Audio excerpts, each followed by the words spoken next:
Fala, meu povo, tudo bem? Como é que vocês estão? Cheguei e vou passar a limpo um pouco de tudo que aconteceu nesse final de semana, com muito futebol nos campeonatos estaduais e, claro, nela, na Champions League. Então, você já conhece aquele roteirinho básico, né? Se inscreva no canal, ative o sininho, compartilhe com os amigos e vamos juntos a partir de agora no debate. Pronto.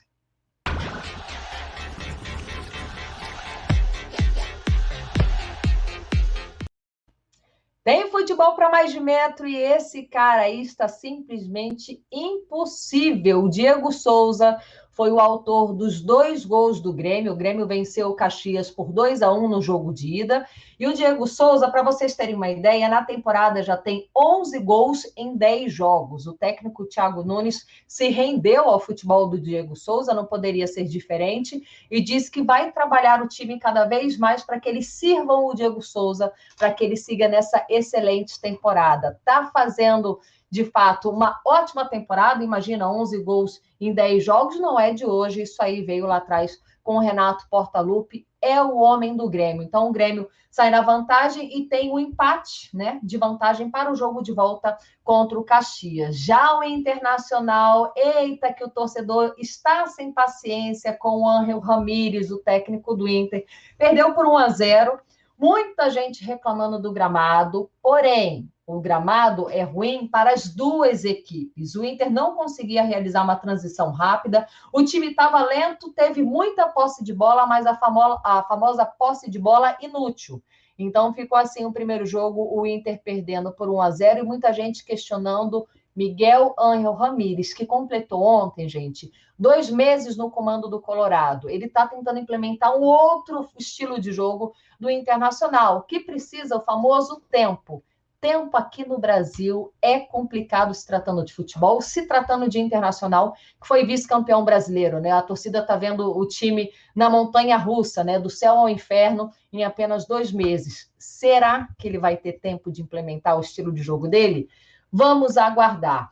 Campeonato Mineiro passando aqui no debate pronto agora. O Cruzeiro perdeu por 2-1 para o América em 4 minutos de jogo. O Coelho reage no fim da partida. Pode até perder por 1 gol de diferença no jogo de volta. O Cruzeiro não está com a vida fácil nesse processo de reestruturação. Diferentemente do seu principal adversário lá em Minas Gerais, o Galo venceu o Tombense por 3-0. Não à toa, vale a pena lembrar que o Galo foi o melhor time da primeira fase do campeonato, né? E mostrou ontem o porquê é o melhor time da primeira fase.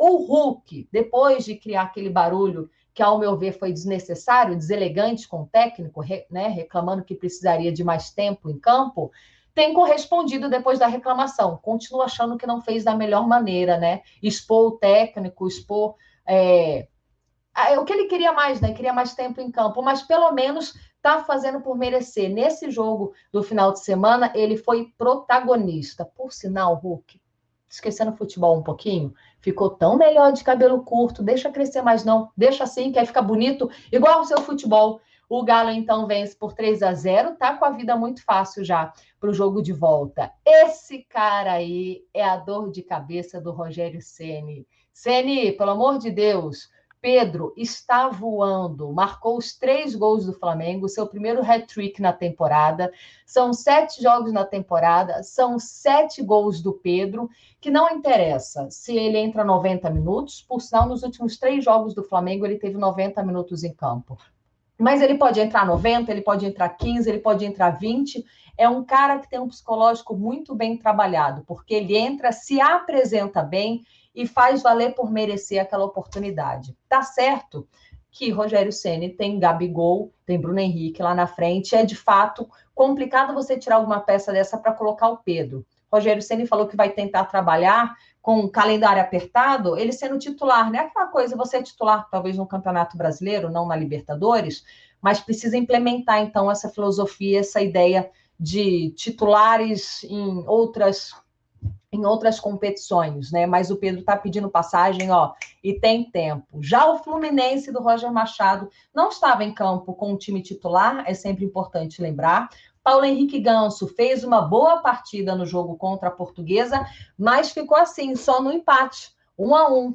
Não foi um jogo fácil, o Fluminense perdeu muitos gols no primeiro tempo. Abel Hernandes, então, meu amigo, o Fred deve ter ficado com dor de cabeça, né? Porque o Fred dificilmente perderia os gols que o uruguaio perdeu. Mas tá aí 1-1, Fluminense Portuguesa, o Fluminense precisando, tem o direito do empate para o jogo de volta, porque tem melhor campanha do que a Portuguesa. Mas o torcedor, com certeza, espera uma atuação diferente. Bom, agora nós vamos falar sobre o Campeonato Paulista, porque ontem, por sinal, quase meia-noite, né, gente? 10 horas da noite, acredite se quiser, em pleno domingo, 10 horas da noite, nós tivemos esse clássico majestoso e terminou assim por 2-2. O Corinthians sai desse jogo com um gostinho de derrota. O São Paulo até começou melhor na partida, o São Paulo abre o placar, começa saindo na frente com o gol do Miranda, parecia que vinha empolgado com os últimos resultados dos outros jogos de Libertadores, Campeonato Paulista. De fato, o São Paulo tem uma outra postura no comando do Crespo, mas o Corinthians foi atrás. E acredite se quiser, o Luan fez uma boa partida. O Luan deu um chute de rara felicidade, vai lá e faz o empate 1-1 com o São Paulo. Depois o Mosquito, em uma jogada de linha de fundo, vai lá e faz 2-1. E até então estava o Corinthians aí mantendo o seu tabu, né? O São Paulo nunca venceu o Corinthians nessa nova arena do Corinthians. São 10 jogos, são 10 vitórias do Corinthians e 4 empates. E aí, no apagar das luzes, numa penalidade, o Luciano vai lá e empata o jogo. Então, com certeza, o Corinthians sai desse jogo com gostinho de derrota. O que chama atenção nesse Corinthians, do Wagner Mancini, pela primeira vez desde a sua chegada no Corinthians, o Mancini colocou esse Corinthians com 3 zagueiros e surpreendeu porque deixou João Vitor, Raul Gustavo e Gemerson. Cadê o Gil?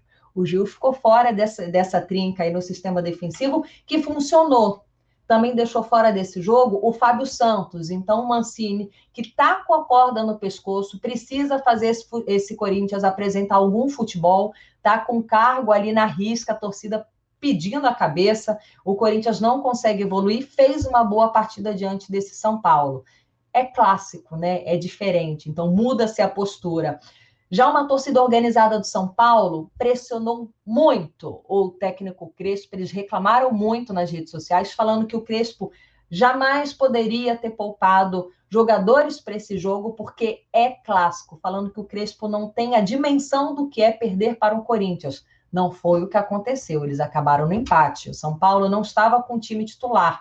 Daniel Alves, que vem fazendo boas partidas, sequer esteve na Arena Corinthians. Mas a torcida ainda assim ficou muito na bronca com o Crespo, porque é o majestoso, não tem jeito. O Corinthians não está nas suas melhores fases, mas eu reforço, segue invicto na Arena Neoquímica Corinthians. Esses são os números, olha, 14 jogos, 10 vitórias, 4 empates e um aproveitamento de 80,9%, 28 gols marcados e apenas 12 gols sofridos. São bons números do Corinthians, diferentemente da fase, mas no majestoso se mantém um tabu. Muita gente acha, números, não tem porquê o tabu ser valorizado? Tem sim, porque a gente sabe que o torcedor vibra com isso, a gente sabe que clássico é diferente, então tem que se comemorar, apesar de se lamentar o empate. É engraçado, né? O Corinthians tem que comemorar, porque não perdeu, mas tem que lamentar o empate, já que estava vencendo até o apagar das luzes por 2-1.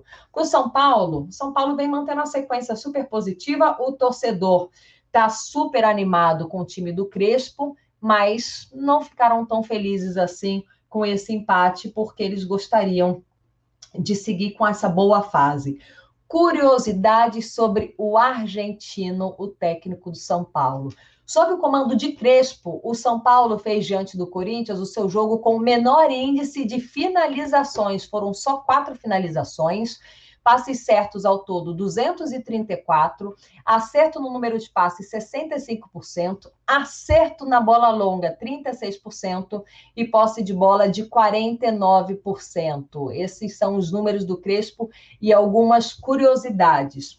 Eu falei que o Miranda foi o cara que abriu o placar para o São Paulo no Clássico Majestoso. Então vamos fazer o seguinte: muita gente questionou o Miranda, né? E o São Paulo? Poxa, o São Paulo vai manter um time mais velho, vai envelhecer o seu elenco, mas eu acho que faltou experiência para o São Paulo na temporada passada, justamente quando assumiu a tabela do Campeonato Brasileiro. Então, acho super válido apostar na experiência e na mescla dos meninos de Cotia, porque tem uma turma muito boa em Cotia, assim, a gente vem acompanhando isso nas últimas temporadas. Então, na tela, Miranda, que já tem 36 anos de idade, desde que chegou ao São Paulo, nós vamos conferir os números dele. Foram apenas 5 jogos até o momento, ele tem um gol, aconteceu justamente nesse final de semana no Majestoso, diante do Corinthians, tem 9 desarmes, 12 interceptações, é ali duelo ganho de 29 a 37, são bons números, um drible sofrido, 2 faltas, 1 a cada 187.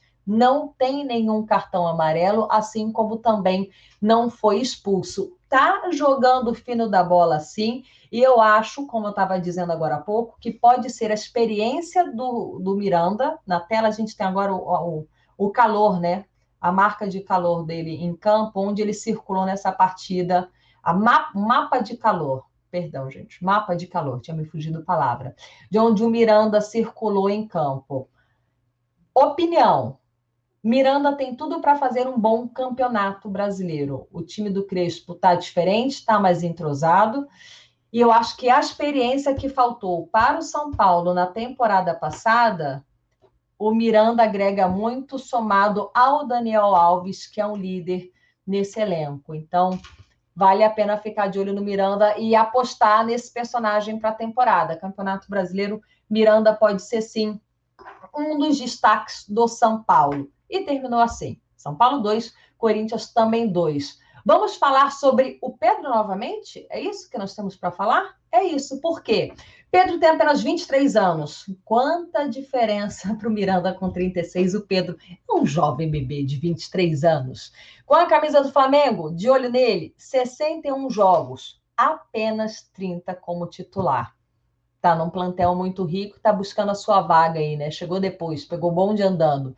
61 jogos, 30 como titular, tem 30 gols ao todo, 6 assistências e 78 minutos para participar de um gol. Exatamente, são esses números do Pedro. Números espetaculares. Eu diria até que o Rogério Ceni tem que dar um jeito, sim, de colocar Pedro e Gabigol lá na frente, porque são posições diferentes, apesar dos dois serem homem-gols, né? Não sei como ficaria a vaidade do Gabigol, mas o Pedro é um cara que se posiciona diferente. E ele tem maturidade, passa muita segurança, muita tranquilidade na hora da finalização. Ah, o Gabigol não tem? Lógico que tem. É um cara também que tem um perfume que a bola gosta. Mas o Rogério Ceni tem que dar um jeito de colocar o Pedro. Como eu disse, os últimos 3 jogos, 90 minutos em campo. Ele marcou em todos os jogos. É diferente, é um cara que infelizmente acaba se lesionando muito, né? Estava construindo a sua história no Fluminense, ia construir a sua história na seleção brasileira, e aí, infelizmente, ele se lesionou, perdeu vaga na seleção olímpica, e de lá para cá é assim. Mas a cada lesão que ele passa, ele volta e mostra que sim, tem futebol para seguir, fazendo com que a torcida e o técnico aposte nele, né? Mais números do Pedro na tela, na temporada de 2021. Nós conferimos agora há pouco números do Pedro com a camisa do Flamengo, desde a sua chegada. Na atual temporada, são 5 jogos como titular, tem 7 gols e 1 assistência. O Pedro, gente, olha só como o cara é abusado. O Pedro precisa de 50 minutos e de 3 chutes 3.0, para marcar o seu gol. Pontaria de 76% nas finalizações e 78% nas grandes chances. Olha, tá então Pedro e o Miranda e o Diego Souza como grandes destaques desse final de semana no futebol brasileiro, os campeonatos estaduais pegando fogo e chegando à sua reta final. Reta final também da Champions League. Então, a partir de agora, vamos com o nosso Momento Açaí.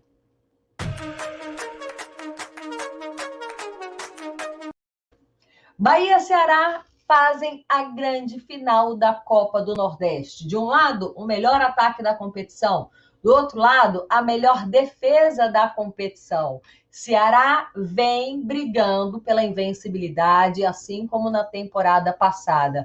Tá vendo esse cara aí? O Jael tá fininho, né, gente? Ele tá seco. Olha o rosto, o biotipo do Jael, como é que tá. E teve lei do ex. O único gol da partida saiu dos pés do Jael, aos 38, 32 anos. 38, Lívia. Oi, Jael. Já estou te aposentando, desculpa. Jael, com 32 anos, joga pelo Ceará, tem 6 jogos, um apenas como titular, tem 2 gols na sua conta, 151 minutos jogados, 75 minutos para marcar o gol. Marca um dos gols mais importantes do Vozão nos últimos anos, eu tenho certeza disso. Estamos falando de um clássico, Bahia e Ceará. Como eu disse, o Ceará foi campeão invicto na temporada passada, quer comemorar mais um título, quer buscar o bi da taça da Copa do Nordeste, e diante do Bahia é um jogo difícil. O jogo em si foi mais pegado, a gente está acompanhando aí na tela, o gol do Jael, ó, bola parada, bela ilustração, né? O goleirão até saiu na foto, mas não deu, olha a categoria do Jael. O Bahia estava bem posicionado no canto do goleiro, né? Mas tudo bem. O jogo, por determinado momento, foi mais pegado do que técnico. Não à toa, aos 19 minutos de jogo, o Luiz Otávio foi expulso, muito bem expulso, porque eu diria até mesmo que ele foi irresponsável. Ele foi violento na chegada dura que ele deu no Lima e foi reto e direto para o chuveiro. Não teve cartão amarelo, não teve nada. Foi vermelho aos 19 minutos de jogo. E o Ceará também teve um atleta menos em campo. Esse aí aconteceu a expulsão já aos 47 minutos de jogo. O Charles faz uma falta dura no Nino Paraíba e também vai expulso. Então terminou assim, Bahia com um a menos, assim como o Ceará um a menos. Um jogo mais pegado do que trabalhado tecnicamente, não tantas oportunidades, as duas equipes pareciam já estarem satisfeitas com 0-0, tipo, a gente se resolve no jogo de volta, mas não foi assim, até porque o Jael resolveu lá causar a lei do ex e deu mais emoção para essa grande final que acontece no próximo sábado. Então, ao longo da semana, mais informações e personagens importantes da Champions League aqui no canal. Nós vamos falar muito sobre essa competição, que é super apaixonante, tem os seus torcedores, diria que acho que os torcedores mais apaixonados são os torcedores do Nordeste. Como é bom acompanhar a Copa do Nordeste. Então, pessoal, ficou assim, Bahia 0, Ceará 1. Esse foi o nosso Momento Açaí.